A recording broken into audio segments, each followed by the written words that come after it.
কেরানীগঞ্জ বেড়িবাঁধের এই টানেল দিয়ে ভেসে আসা লাশ দেখতে সকাল থেকে ভিড় করেন শত শত মানুষ। বেলা 11টায় 5টি লাশ তুলে আনেন উদ্ধারকর্মীরা। লেফটেন্যান্ট কর্নেল আনিসুজ্জামানের লাশটি শনাক্ত করেন তার ভাগ্নে ডাক্তার আতিউর রহমান। জানালেন লেফটেন্যান্ট কর্নেল আনিসুজ্জামানের বাবা প্রয়াত ক্যাবিনেট সচিব মাহবুবুজ্জামান। তার বাসা ধানমন্ডি 6 নম্বরে রুবি ভিলায়। উনি বিডিআরে ছিলেন। এজ প্রবাবলি 52, 2 মেয়ে, 1 ছেলে। এছাড়া লেফটেন্যান্ট কর্নেল সৈয়দ কামরুজ্জামানের লাশ শনাক্ত করে তার ভাগ্নে হাবিব।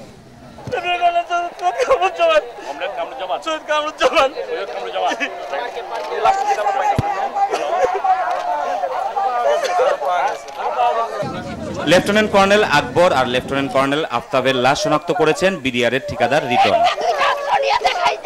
লাশ দেখে আত্মীয় স্বজনরা চিনতে পেরেছেন কর্নেল জাহিদকে।